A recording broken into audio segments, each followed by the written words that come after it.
Welcome back to the channel football space guys. और I hope कि आप लोगों का वीकेंड अच्छा गुजरा, और अगर नहीं भी गुजरा तो कोई मसला नहीं है, अभी मैं अच्छा करने की कोशिश करता हूँ अपनी तरफ से अगर फुटबॉल के थ्रू कुछ अच्छा हो सकता है तो। सीन ये है कि बारसा का सीज़न एज वी नो कि अभी तक स्टार्ट नहीं हुआ, और हमने पिछली वीडियोज़ में बहुत सारे ट्रांसफर्स, रूमर्स, बहुत सारी चीज़ों के बारे में बात की। इस वीडियो में स्टार्ट करने से पहले डीएम के टॉपिक को I just want to touch on a topic जो कि I gone through this training sessions जो कि हांसी फ्लिक के अंडर चल रहे हैं, और आई थिंक कि उन्होंने बहुत ज़्यादा जोर दिया हुआ है ट्रेनिंग सेशंस में, हार्ड वर्क पे, फिजिकल एबिलिटी पे, और आई थिंक सो कि he is very surprised as well with the kind of talent that we have in La Masia which is Barça's academy, youth academy setup. तो वहाँ से वो बहुत खुश हो रहे हैं, और आई थिंक सो कि एक बहुत अच्छी पॉजिटिव न्यूज़ आई है। But that's what I don't fully believe it in it. I think pre season में तो उनको खिलाना ही पड़ेगा यंगस्टर्स को, depends on how it progresses, क्योंकि जो भी बार्सिलोना का नया कोच आता है वो लाजमी ये बात बोलता है कि बारसा की यूथ अकेडमी बहुत अच्छी है, मैं यहाँ से टैलेंट यूज़ करूँगा, यूटिलाइज करूँगा।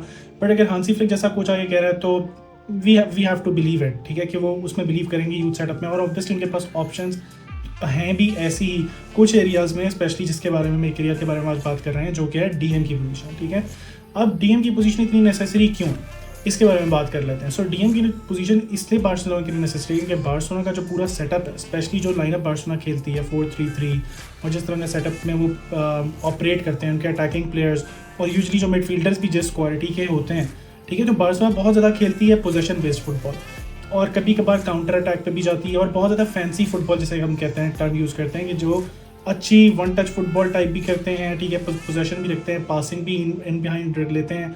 विंगर्स पे कुछ कोचेस का जैसे शावी आए थे तो शुरू में उनका वाइड विंगर्स पे बहुत होना होता था, बट देन ही रियलाइज्ड, और आई थिंक सो कि कहीं ना कहीं बारसा के पास ऑप्शंस लिमिटेड थी, एंड वो जो उनकी जो भी recruitment was not that great at all, और वहाँ से वो लेट डाउन हुए क्योंकि बहुत ज़्यादा जो उनके फुल विंगर्स थे वो इन्वर्टेड रन्स लेते थे। जैसे कि रफीनी है तो इन्वर्टेड रन्स लेंगे, अंदर आएंगे, इनसाइड आएंगे, तो बहुत ज़्यादा वाइड प्लेयर्स तो वो थे ही नहीं, ठीक है। सो लमीन यमाल वाज अ रेलिवेशन, क्योंकि लमीन यमाल जब आए तो वो वाइड पे भी रहते थे, इन्वर्ट भी करते थे, वाइड स्पेसेस को बहुत अच्छे से कैरी करते थे। इसी तरह कैंसेलो जब आए थे तो आपने देखा होगा कि बारसा का एकदम से अटैक बहुत रिवैम्प हुआ, इवन होल फुटबॉल, क्योंकि then again he used to carry that right position very well, ठीक है। बैक से लेके फ्रंट तक वो विंग बैक की पोजीशनिंग में खेलना और इस तरह से सारी चीज़ें he used to complete a lot of these aspects, but again defensively बात नहीं कर रहा, गोइंग फॉरवर्ड अटैकिंग की बात कर रहा। अब बारसा की जो एक जनरल फुटबॉल की सेंस है वो अटैकिंग फुटबॉल खेलने की ही है, ठीक है। हम कभी भी सेट बैक करके, या आपने देखा होगा कि हमारे प्लेयर्स बहुत ज़्यादा जाइंट या उस तरह के नहीं है कि बहुत ज़्यादा फिजिकल हों और बॉल की पीछे भागें।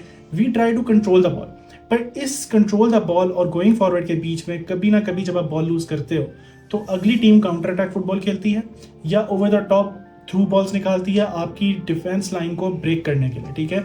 और जब ऐसा होता है तो प्रेस रेजिस्टेंट और जो आपकी टीम जो आपके ऊपर चढ़ रही है उसको कहीं ना कहीं उसकी पूरी कट ऑफ करके, एक डीएम जो एक पोजीशन है वो एक ब्रिज बनाती है between the defence and the midfield and obviously between the attackers as well. तो वो ब्रिज बनाता है पूरी पोजीशन। अगर वो पोजीशन आपकी खाली है या वहाँ पे अच्छा क्वालिटी प्लेयर नहीं, तो वो ब्रिज बहुत अच्छे से बन नहीं रहा है। You can understand me now.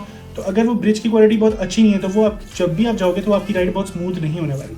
So that happened last year as well, कि जहाँ पे हमने बहुत सारी ऑप्शंस ट्राई की, फ्रैंकी डी जॉन्ग को ट्राई किया, हमने क्रिस्टेंसन को उस रोल में ट्राई किया, हमने बहुत सारे प्लेयर्स को ट्राई किया, बट आई थिंक एक मेजर मिसिंग गावी भी रहा है, क्योंकि गावी कहीं ना कहीं ऐसे बंदे हैं, ऐसा हमारे पास अभी तक अगर मैं समझूँ कि जो ऐसा बंदा जो प्रॉपर फाइटर है, जो जाके बॉल छीनेगा, रन्स लेगा, ठीक है, who can play this defensive side of the game very well, वो गावी ही है। सो आई थिंक अब अगर आप देखो जो पुरानी बारसा थी, जब जो हमने देखी 2012 से लेके आप ऑनवर्ड्स 2018-20 तक की बारसा कर लेता हूँ उसमें काउंट, तो उसमें सर्जियो बुस्केट्स बहुत अच्छा खेल, क्योंकि then again he was not that physical, he was not that of a runner, he was not that of a goal scorer, assist maker, but उनमें एक अच्छी चीज़ क्या थी, स्मूथनेस, ब्रेन। तो वो अपना माइंड यूज़ करके he use to read the positions of the players, और उनकी पासिंग कैपेबिलिटी बहुत नेक्स्ट लेवल थी। वी नो द बुस्केट्स की जो प्राइम थी वो किस तरह की थी, आई थिंक वो मुझे एक्सप्लेन करने की जरूरत नहीं है। और अगर आपको नहीं पता है तो आप जाके सिर्फ उनकी हाईलाइट्स देख लो एंड यू विल बी। आजकल के बच्चे जो भी आए हैं फुटबॉल देखने के लिए, to be honest with you guys, just जाओ और बुस्केट्स की हाईलाइट्स उठा के देखो, ठीक है। बुस्केट्स के बारे में बड़े बड़े कोचेस, पेप गार्डियोला जैसा कोच कह चुका है, ठीक है, कि Busquets is the main reason who make us operate smoothly, ठीक है। सो बेसिकली बुस्केट्स का एरा एक मैं उसको डिफाइन करूंगा कि उस पोजीशन में किसी और बंदे की शायद जरूरत फील ही नहीं हुई, या वो सिंगल पिवट होते थे। अब बहुत सारी टीमें ऐसी हैं जो डबल पिवट खिलाती हैं, यानी कि 2 CDMs खिलाती हैं, ठीक है। क्योंकि उनको लगता है कि एक CDM जो है वो उस पोजीशन को उस तरह से कवर नहीं कर पाएगा, तो हम 2 CDM मार्क करते हैं उधर, ठीक है। जो आगे भी आएगा, अगर एक आगे आ रहा है तो दूसरा उसको पीछे कवर करेगा। So they basically do stuff in a lot of partnership, but वो एक लिमिट तक आगे जाते हैं, उससे आगे नहीं जाते। उनकी बहुत ज़्यादा पोजीशनिंग और उनको बहुत ज़्यादा आपने सेट किया होता है कि यहाँ तक रहना, ठीक है। बार्सिलोना खेलती आई है सिंगल पिवट में, और अगर आप डबल पिवट खिलाते हो तो आपके पास देखो मेरी बात सुनो, अगर आप 4 डिफेंडर्स खिला रहे हो, जो कि बार्सिलोना खिलाती है, हमने कभी बार्सिलोना को बहुत रेयर देखा है बैक 3 में, और उनके पास ऐसा ही सेटअप है कि जहाँ पर उनको बैक 4 खिलाते हैं। तो 4 प्लेयर्स आपके पीछे हो गए, एक गोल कीपर हो गया, 5 players are cut off, you need 6 players now, जो कि मिडफील्ड और अटैक को कंबाइन करके बनाएंगे, ठीक है। उसमें से अगर आप 3 फॉरवर्ड्स खिलाते हो, जो कि बार्सिलोना यूजुअली खिलाती है, 2 वाइड विंगर्स और एक बीच में स्ट्राइकर, सो पीछे ऑप्शन रह गए 3 प्लेयर्स के। 3 की मिडफील्ड होती है हमारी, एज वी नो। अब 3 की मिडफील्ड में अगर आप 2 CDMs खिला दोगे तो कहीं ना कहीं, और ये हमने पिछले सीजन भी देखा कि शावी ने ट्राई किया, बट उसमें फिर अगेन बॉल आगे कौन लेके जाएगा, क्रिएटिविटी कहाँ से आएगी, चैनल्स कहाँ से बनेंगे, स्पेसेस कैसे खोलेंगे, कौन है क्रिएटिव इतना प्लेयर बार्सिलोना के अंदर, तो लिमिटेड हो जाती है बहुत सारी, आपकी मिडफील्ड बिल्कुल लिमिटेड होकर रह जाती है, ठीक है। तो इस वजह से आई थिंक सो कि अभी की जो ऑप्शंस हैं, और हम देख रहे हैं कि बहुत ज़्यादा ट्रांसफर र्यूमर्स भी जो हैं डानी ओल्मो के आ रहे हैं और निको विलियम्स के आ रहे हैं। निको विलियम्स की एक कुछ सेंस बनती है कि we do not have a proper left winger जो कि प्रॉपर वाइट स्पेस में ऑपरेट करे, तो वो ठीक है। पर डानी ओल्मो की जगह आई थिंक सो कि अगर हम DM की तरफ जाएँ तो वो ज़्यादा अच्छा है, जिसकी अभी तक बार्सिलोना की कोई न्यूज़ नहीं आ रही। हमारे पास 2 ऑप्शंस थी ऑब्वियसली, जिनकी सबसे ज़्यादा बात हो रही थी, वो थे जोशुआ किमिक बायर्न म्यूनिख के, और ज़ुबीमेंडी रियल सोसिएडाड और स्पेनिश प्लेयर जो हैं।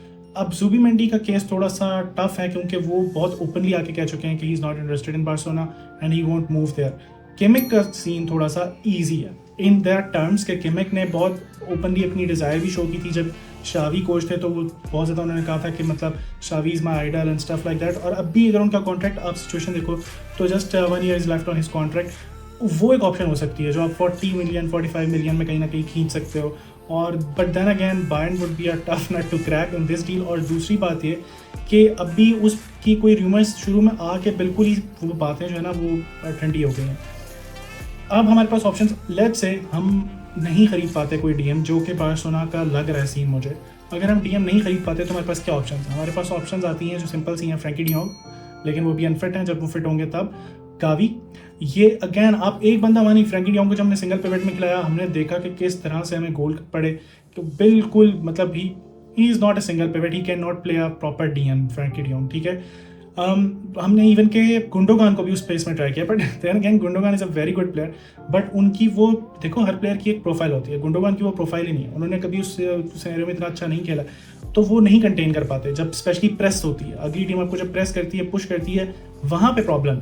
अगर अगली टीम आपको प्रेस पुश नहीं करी तो वहाँ तो गुंडोगान बहुत अच्छा खेल लेंगे, फ्रैंकी डी जॉन्ग भी बहुत अच्छा खेल लेंगे, गावी भी बहुत अच्छा खेल लेंगे। Gavi is a only player जो कि जब प्रेस भी हो तो अच्छा खेल सकता है, बट देन अगेन उसकी पासिंग ऑप्शंस उतनी अच्छी नहीं है, उसकी पासिंग एबिलिटी उतनी अच्छी नहीं है जितनी फ्रैंकी डी जॉन्ग या गुंडोगान की है, क्योंकि he is a kid, he is learning. हाँ, ये बात बहुत अच्छी गावी की, वो बैक ट्रैक करेगा, रनर है, बहुत फाइटर टाइप है, ठीक है, वो बॉल रिटेंशंस करता है, बहुत ज़्यादा जाके टैकल्स करता है। सो उस सिनेरियो में Gavi is a very good fit. अब मुझे ऐसा लगता है कि बार्सिलोना इस सीज़न फ्रैंकी डी जॉन्ग गावी को पेयर कर सकती है, बट अगर ऐसा होता है तो फिर आप एक क्रिएटिव मिडफील्डर के साथ खेलोगे, जो कि या तो गुंडोगान हो सकता है या पेड्री हो सकता है, अगर डानी ओल्मो हो सकता है तो फिर या डानी ओल्मो हो सकता है।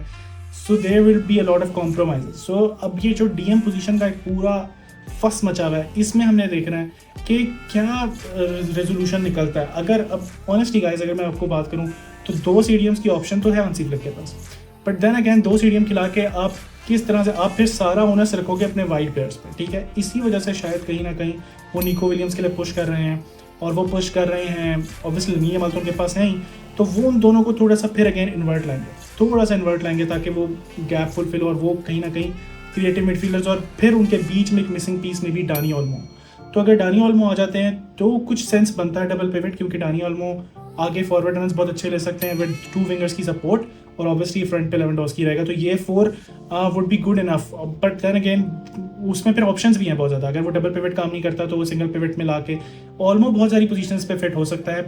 बट देन आपको देखो, आप मिडफील्ड देखो कितनी वो बन जाती है। अगर आप डानी ओल्मो भी रखते हो, पेड्री भी रखते हो, गुंडोगान भी रखते हो, ठीक है, फिर आप फ्रैंकी डी जॉन्ग भी रखते हो, फिर गावी भी रखते हो, फिर फर्मीन लोपेज भी रखते हो, तो ये 6-7 प्लेयर बन जाएंगे कम्पीट करने के लिए 3 पोजीशंस में, और फिर बहुत प्रॉब्लम है। आई डोंट थिंक सो कि बार्सा इतने प्लेयर्स अफोर्ड कर सकती है। सो ऑब्वियस है कि बहुत ज़्यादा चांसेस हैं कि मे बी पेड्री को सेल किया जाए, क्योंकि Frenkie de Jong is injured. Frenkie de Jong बनते हैं, ऑब्वियस चॉइस बनते हैं for sale, but I don't think सो। देखना है कि अब वो डबल पिवट में जाएंगे या सिंगल पिवट में जाएंगे हांसी फ्लिक, मेन चीज़ ये है। उसके अलावा हमारे पास दो ऑप्शन ऐसी हैं जो कि हमने बात की थी, जिसके जो यूथ सेटअप से आ सकती हैं, जो कि हैं मार्क पेर्नाल और कसाडो। ठीक है, तो अब वो हम देखते हैं कि उनका जो प्री सीज़न है वो कैसा जाता है। अगर तो उनका प्री सीज़न बहुत आउटस्टैंडिंग हुआ तो मे बी कहीं ना कहीं से हांसी फ्लिक वहाँ से कैश ऑन कर पाएँ, और मे बी यही थिंकिंग चल रही है अभी तक लापोर्टा और बोर्ड के माइंड में कि प्री सीज़न में देखते हैं, प्री सीज़न में अगर एक प्लेयर निकल आता है तो वेल एंड गुड, अगर नहीं निकलता और बहुत ज़्यादा प्रॉब्लम हो जाती है तो फिर हम कहीं ना कहीं एक डीएम के लिए काम करेंगे। ऑब्वियसली हमने देखा जब तक जो बार्सिलोना लिंक हुई है वो मिकेल मेरिनो के साथ लिंक हुई है, वो जुबिमेंडी के साथ लिंक है, वो किमिक के साथ लिंक है। तो इन सब में सबसे ज़्यादा कहीं ना कहीं जो सेंस बना रही है वो मिकेल मेरिनो सेंस बनाते हैं।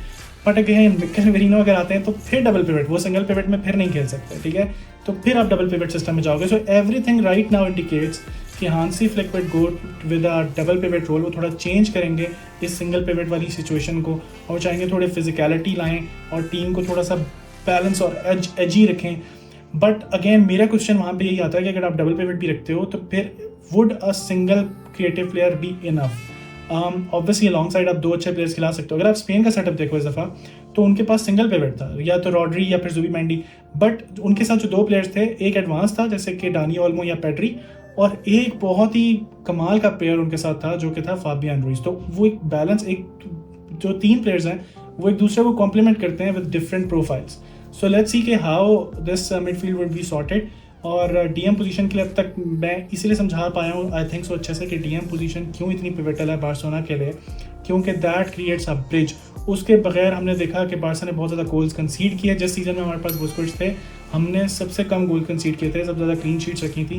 बट उसी से अगले सीजन बुस्केट्स जाते हैं और हम कोई उनकी जगह रिप्लेसमेंट नहीं लाते, और हम ट्राई करते हैं हर किसी को लिटरली उस पोजीशन में, और हम पूरी तरह फेल होते हैं और हम बहुत ज़्यादा गोल्स खाते हैं। जो पिछला सीज़न है उसकी बात करें शावी का, और जिसकी वजह से I think शावी got sacked and Barcelona couldn't do good enough. उससे पिछले सीज़न भी बुस्केट्स के होने से, एक प्रॉपर सीडीएम के होने से, एक अच्छा बैलेंस होने से एटलीस्ट ये था कि हम 1-0 बहुत ज़्यादा गेम्स निकाल पाए थे, और कहीं ना कहीं हम फिर लीग भी जीत गए थे। So to compete with these giant teams, और जहाँ पे अटैकर्स बहुत अच्छे होते हैं और जहाँ पे वो छोटी छोटी स्पेसेस को खोलते हैं, और जहाँ पे अगेन प्रेस करती है टीमें आपके ऊपर आके, ठीक है, अच्छे से, वहाँ पे एक डीएम की ज़रूरत बहुत ज़्यादा पड़ती है। और ये हमने देखा है जो टीमें डीएम के बगैर खेल रही हैं, they are suffering honestly, they can not go on to win the leagues और compete in the even the Champions League. Real Madrid का भी अगर आप देख लो तो अगेन वो double pivot kind of situation कर देते हैं कहीं ना कहीं, क्योंकि देखो उनके अंदर एक गावी टाइप प्लेयर है जो कि वाल्वर्डे है, जो कि रन्स लेता है, आगे पीछे होता है, मूव करता है। और फिर अगर क्रूज या मॉडरिच में से कोई खेल रहा है तो अक्सर आपने देखा होगा वो दोनों साथ नहीं खेलते थे, अक्सर सिंगल सिंगल आते थे, वो खेलते थे। और बीच में कहीं ना कहीं या तो कामाविंगा या चाउमिनी को रखते थे कवर करने के लिए उन स्पेसेस को, अगेन कहीं ना कहीं एज अ डीएम। और सो आप इस तरह का एक अटैक सेटअप बना सकते हो। बट लेट्स सी, बहुत सारे लोग कह रहे हैं कि क्रिस्टेंसन भी आ सकते हैं। I don't think so, Christensen is not a proper CDM, और हमने पिछले उसमें देखा है कि वो बंदा किसी भी सूरत, मुझे नहीं लगता, हाँ ही डिड गुड जो हमारे पास ऑप्शंस थी उसमें, बट एक पूरा सीज़न खिलाने की बात हो रही है, चैम्पियंस लीग में जाके खेलने की बात हो रही है, तो आप ऐसे प्लेयर पे भी नहीं कर सकते। You have to bring someone in, या फिर you have to go into a double pivot, यही ऑप्शंस हैं। आपकी क्या राय है इसके बारे में मुझे बताओ, और मिलते हैं नेक्स्ट वीडियोज़ में guys. Take care, thanks for tuning in, have a lovely day, bye bye.